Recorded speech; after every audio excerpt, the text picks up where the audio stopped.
सबसे पहले तो आपको बहुत ज़्यादा खराज तहसीन, जितनी ज़बरदस्त आपने सैलाबों की कवरेज की, जो सैलाब ज़दगान है उनका मुकदमा आवाम के सामने रखा, हुकूमत के सामने रखा, दुनिया के सामने रखा, बहुत मेहनत के साथ आपने की, उसके लिए आपको बहुत ज़्यादा खराज तहसीन।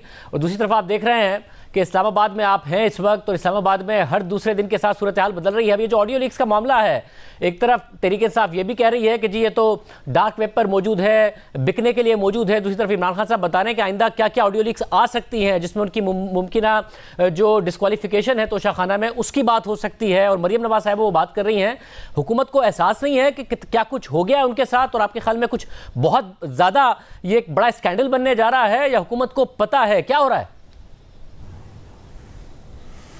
बहुत शुक्रिया शाहजेब साहब। देखें, पहले तो मैं ये आपको बताना चाहूँगा कि ये इस किस्म की जो ऑडियो लीक्स हैं ये पाकिस्तान में और दुनिया में कोई नई चीज़ नहीं है। आज से बहुत साल पहले जब 1999 में कारगिल की जंग चल रही थी, तो उस वक्त जो हमारे आर्मी चीफ थे जनरल परवेज़ मुशर्रफ, उनकी और जनरल अजीज़ साहब जो हैं, उनकी जो आपस में गुफ्तगू थी वो भी लीक हो गई थी, आपको अगर याद हो।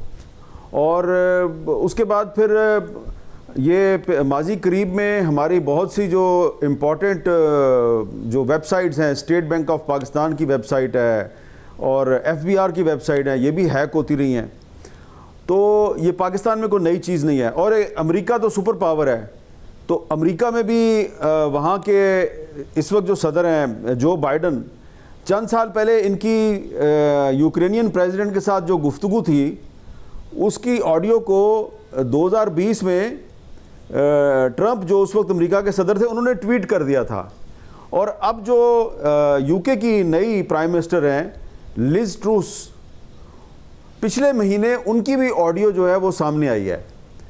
तो ये जब से ख़ास तौर पे जब से यूक्रेन की जंग शुरू हुई है, तो अमेरिका और रशिया के दरमियान एक साइबर वॉर चल रही है, और इसमें क्रॉस फायर में पाकिस्तान भी आ गया। और ये जो पिछले 3-4 महीने गुजरे हैं, इसमें बहुत सी इस तरह के जो साइबर सिक्योरिटी के स्कैंडल्स हैं वो सामने आए हैं।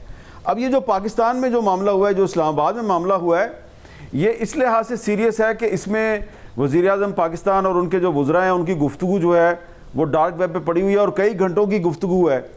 तो इसमें ये कोई नॉर्मल डिवाइस जो है, मोबाइल फ़ोन की रिकॉर्डिंग तो नहीं लगती मुझे।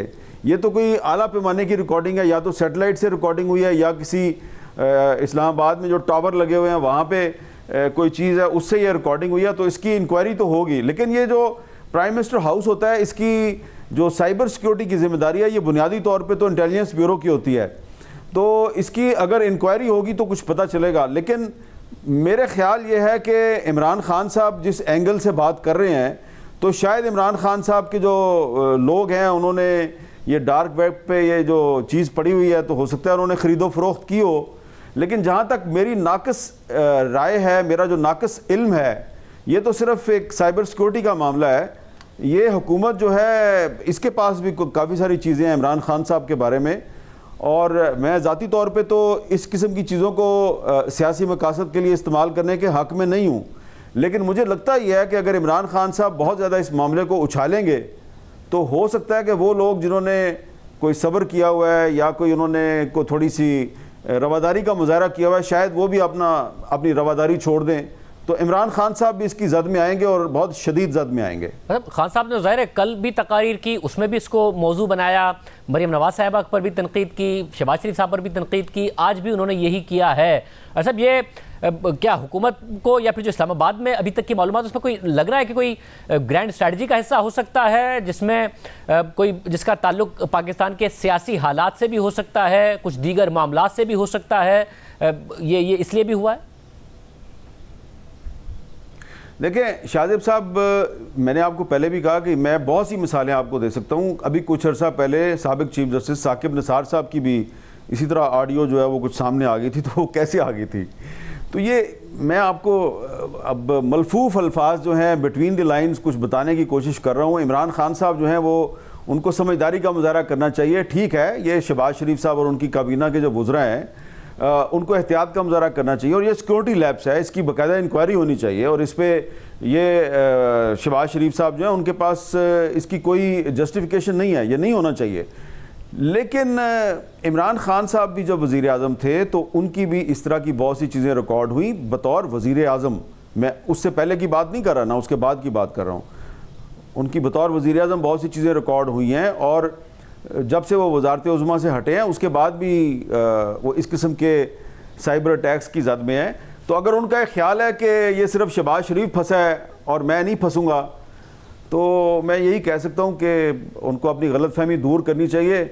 थोड़े दिन आप इंतज़ार कर लें, फिर आप मुझसे इन इश्यूज़ पे भी बात कर रहे होंगे। लेकिन मैं दोबारा ये रिपीट करूँगा कि इमरान खान साहब के बारे में जो मटीरियल है उसमें ज़्यादातर चीज़ें बहुत प्राइवेट नौयत की हैं और उनको सामने नहीं लाना चाहिए। और आमिर साहब, ये हुआ क्या कि खान साहब ने हफ्ते के दिन अनाउंस करना था, ऐलान करना था अपनी आगे की हिकमत अमली का, मगर उन्होंने नहीं की, और फिर कहा कि मैं मुनासिब वक्त पर करूंगा जब इनको लगेगा इमरान खान पीछे हट गया है। मगर साथ साथ ऐसा लग रहा है कि वो फिर न्यूट्रल्स के हवाले से आज भी आपने देखा कि जो तालिब इल्म हैं उनसे उन्होंने जब उन्होंने कहा तो उन्होंने कहा आप बड़े समझदार हो गए हैं कि जो डोनाल्ड डू है वो किसको पैगाम देना चाहता था। फिर दरमियान की विकेट की बात की जब वो करक में जलसा कर रहे थे। एग्जैक्टली क्या हुआ कि वो तारीख नहीं आई जिसने आना था? देखें, मुझे तो जो समझ आ रही है ना, मैं तो ये जो सारी पाकिस्तान की इस वक्त सियासत है ना, मैं तो इसको सैलाबज़दा इलाके जो हैं उस एंगल से देख रहा हूँ। तो इमरान खान साहब जो है ना, उनको पहले शायद एहसास नहीं था, लेकिन शायद अब उनको ये एहसास हो गया है कि पाकिस्तान में फ़िलहाल फौरी तौर पे इलेक्शन का इनेकाद बहुत मुश्किल है, और उनको ये पता है कि अगर मैंने इस्लामाबाद पे चढ़ाई का ऐलान किया और फ़र्ज़ करें मैं इस्लामाबाद में जो एक 25-26 किलोमीटर की हुकूमत है, अगर मैं इसको ज़िच भी कर देता हूँ और इसको मैं मजबूर भी कर देता हूँ अच्छा इलेक्शन करवाओ, और ये मान भी जाते हैं कि अच्छा ठीक है जी हम इलेक्शन करवा देते हैं, और तो उसके बाद फिर इलेक्शन कमीशन जो है वो सिंध में और बलूचिस्तान में वो पोलिंग स्टेशंस का अहतमाम कैसे करेगा। हज़ारों स्कूल जो हैं जो पोलिंग स्टेशन बनते हैं वो तो तबाह बर्बाद हो चुके हैं, सड़कें बर्बाद हो गई हैं, पुल उड़ गए हैं। तो मैंने तो यही कुछ देखा है। तो इमरान खान साहब जो हैं वो थोड़ी देर के लिए 2 घंटे के लिए सिर्फ सक्खर गए थे, तो वहाँ पे उनको काफ़ी कुछ पता चल गया है। मेरा नहीं ख्याल कि अब इमरान खान साहब जो हैं वो ये समझ रहे हैं कि नवंबर में या दिसंबर में या जनवरी या फरवरी को में कोई इलेक्शन होने वाला है। उन्होंने हालात से समझौता कर लिया है, लेकिन वो अपना टेम्पो बरकरार रखेंगे। वो चाहते हैं कि मार्च के बाद किसी वक्त इलेक्शन हो जाए, तो इसलिए वो इस वक्त जो कह रहे हैं वो सिर्फ अपना प्रेशर डाल रहे हैं कि उनको डिस्क्वालीफाई ना किया जाए। उनकी सारी इस वक्त जो जद्दोजहद है वो सिर्फ ये है कि उनको किसी तरीके से डिस्क्वालीफाई ना किया जाए। उनको पता है कि फौरी तौर पे इलेक्शन नहीं हो रहा, और इलेक्शन अगर होगा भी तो मार्च के बाद ही होगा।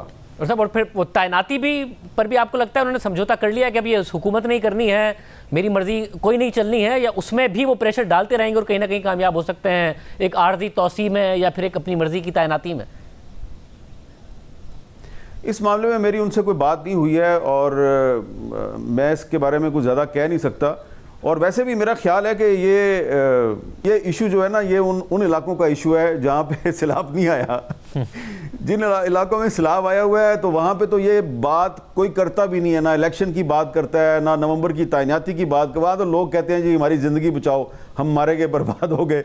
और वहाँ पे जो सारे इदारे जो हैं जो काम कर रहे हैं इमदाद के लिए, रिलीफ के लिए जो काम कर रहे हैं लोगों को बचाने के लिए, तो उनके लिए भी ये कोई इशू नहीं है। और अगर आप मेरी ज़ाती राय पूछेंगे तो ये तैनाती जो है ये वो जिस इदारे में तैनाती होनी है तो उस इदारे में तो बहुत से लोग जो हैं वो बड़े बासलाहियत लोग हैं, और उनके बारे में आप ये कह सकते हैं कि एक से बढ़कर एक है।